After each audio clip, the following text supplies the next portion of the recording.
बिस्मिल्लाहिर्रहमानिर्रहीम। अस्सलामु अलैकुम वरहमतुल्लाहि वबरकातुहू। रीजन में नई सूरत हाल डेवलप हो रही है।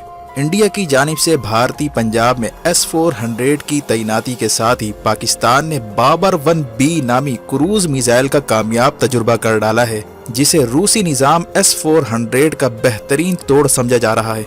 जबकि स्वीडन की डिफेंस एजेंसी का कहना है कि पाकिस्तान के क्रूज मिसाइल के आगे इंडिया का S-400 बिल्कुल नकारा है और इस पर बासानी इलेक्ट्रॉनिक अटैक भी किया जा सकता है।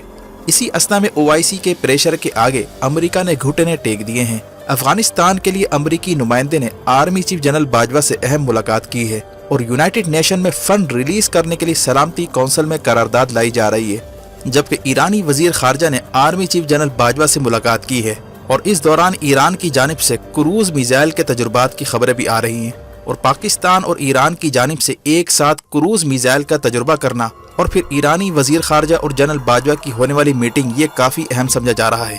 क्या पाकिस्तान ने मुमकिन हमलों के पेश नज़र ईरान को क्रूज मिसाइल फराहम कर दिए हैं?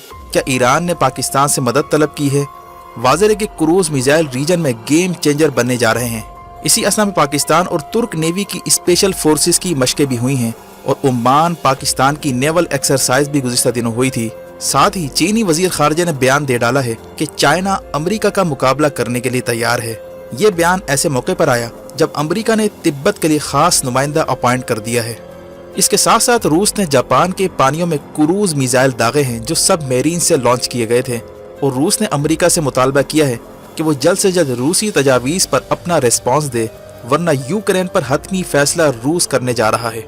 सूरत हाल आखिर किस जानिब जाती जा रही है? मज़ीद तफसीलात में जाने से पहले असलियत टीवी को सब्सक्राइब करते हुए बेल आइकन पर क्लिक करें ताकि हर आने वाली वीडियो का नोटिफिकेशन आपको बर वक्त मिल सके।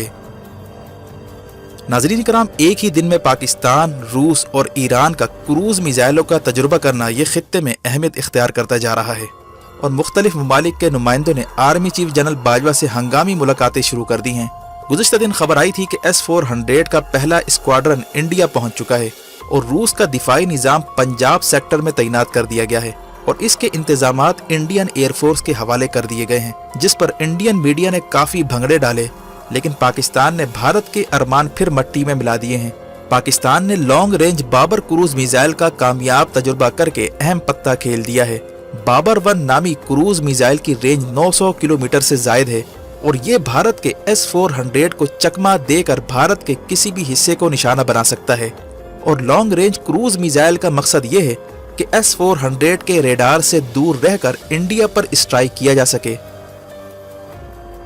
वाज़ेह है कि इससे पहले फतेह 1, गजनवी, शाहीन 2 और शाहीन 3 मिसाइल के तजुर्बात किए गए थे, जिन्हें बैलिस्टिक मिसाइल की सीरीज कहा जाता है।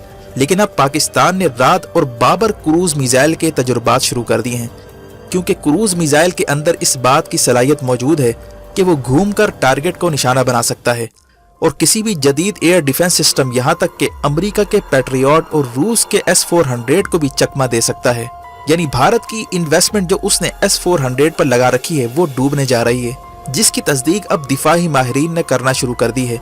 इंडिया के अपने दिफाई माहिरीन ने S-400 को ओवर हाइप्ड और ओवर रेटेड करार दे दिया है। इंडिया के 2 दिफाई तज्जियाकार डॉक्टर NS अस्थाना जो रिसर्चर हैं और ग्रुप कैप्टन TP श्रीवास्तवा, इन दोनों ने रूस के S-400 को रद्दी का टोकरा करार दे दिया है। इनका कहना है कि ये आज के दौर के हिसाब से आउटडेटेड हैं, इसमें काफ़ी कमजोरियां हैं जिन पर पर्दा डाला गया है। स्वीडन की डिफेंस एजेंसी का कहना है कि ये घूमने वाली चीज़ों को निशाना नहीं बना सकता। मिसाल के तौर पर क्रूज मिसाइल और फाइटर जेट्स जो इधर उधर घूमते हैं और ख़ास ट्रेजेक्ट्री को फॉलो नहीं करते, कभी नीचे परवाज करते हैं तो कभी ऊपर, ऐसे टारगेट्स को ये रूसी सिस्टम निशाना नहीं बना सकता। जबकि इससे भी बढ़कर बात यह है कि स्वीडन के प्रोफेसर क्रिस्टोफर बर्गलंड का कहना था कि S-400 की जो इफेक्टिव रेंज है वो 20 से 35 किलोमीटर है और इससे भी कम इसकी रेंज हो सकती है। इनका मजीद कहना था कि ये सिस्टम जल्द कंप्रोमाइज हो सकता है और इस पर इलेक्ट्रॉनिक अटैक करके इसे नकारा बनाया जा सकता है। ये वो बात है जो चाइना के डिफेंस एक्सपर्ट ने भी कही थी। माहिरीन का कहना है कि अगर एक साथ कई मिसाइल दागे जाते हैं तो ये सारे मिसाइलों को इंटरसेप्ट नहीं कर पाएगा।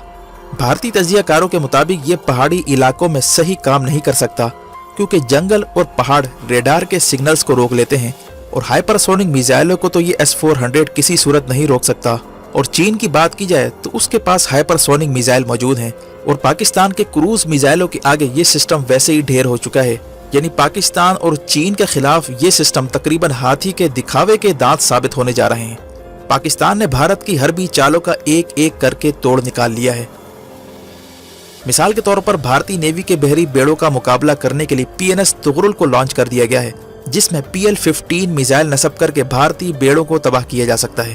اور پھر پاکستانی JF-17 کا نیا ورژن بلاک 3 بھی پاکستان ایئر فورس میں شامل ہونے جا رہا ہے، اور چینی ساختہ J-10C نامی طیارے جو پاکستان لینے جا رہا ہے وہ اب رفائل پر بھاری پڑنے جا رہے ہیں، کیونکہ اس میں نصب ہونے والے PL-15 میزائل کی رینج رفائل طیاروں میں استعمال ہونے والے میٹیور میزائل سے بھی زیادہ ہے، اور چین کے پاس چونکہ پہلے ہی S-400 موجود ہے، اسی لیے وہ اس کی خامیوں اور خوبیوں سے اچھی طرح واقف ہے، اور چائنا پاکستان کے ساتھ انٹیلیجنس شیئرنگ کر کے بھارت کے اس سسٹم سے ہوا نکال سکتا ہے۔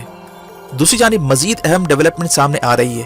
پاکستان نے OIC کی میٹنگ کے موقع پر ایران اور سعودیہ کے درمیان میٹنگ کروانے کی کوشش کی ہے، اور پھر ایرانی وزیر خارجہ کی آرمی چیف جنرل باجوہ سے ملاقات بھی ہوئی ہے، وہ بھی اس وقت جب امریکی سیکرٹری بلنکن نے خبردار کیا ہے کہ نیوکلیئر ڈیل کا وقت نکلتا جا رہا ہے، اب ملٹری آپشن کے لیے تیار رہنا چاہیے، اور اسرائیل نے اعلان کیا ہے کہ امریکہ کے بغیر بھی ہم اسٹرائک کرنے کے لیے تیار ہیں۔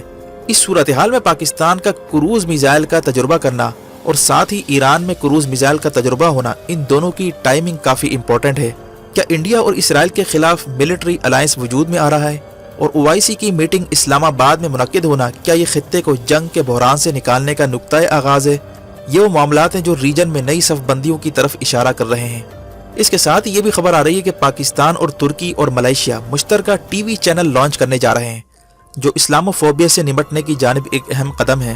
اسی طرح ملائیشیا کے بعد ترکی اور پاکستان کے درمیان نیول مشقیں بھی استنبول میں ہوئی ہیں، اور ترکی، پاکستان اور ایران کے درمیان کارگو ٹرین بھی لانچ کر دی گئی ہے۔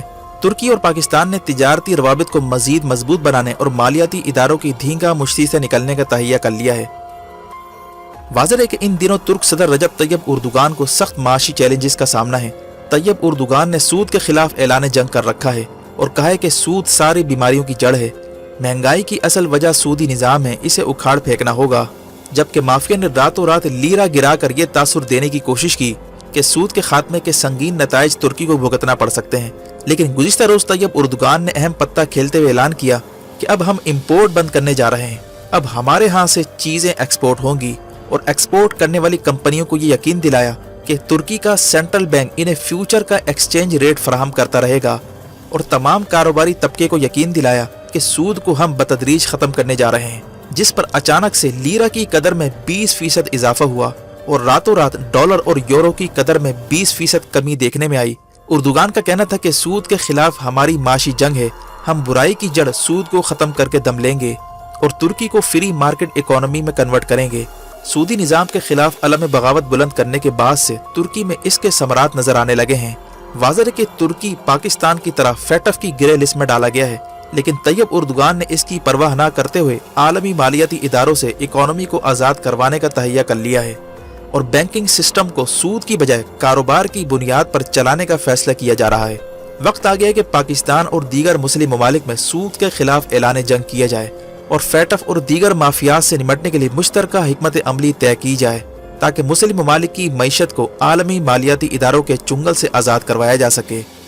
ویڈیو دیکھنے کا شکریہ۔ ویڈیو پسند آنے پر لائک کر کے شیئر کیجیے اور کمنٹ سیکشن میں اپنے خیالات کا ضرور اظہار کیجیے۔ اپنا اور گرد و نواح کے لوگوں کا خیال رکھیں۔ فی امان اللہ۔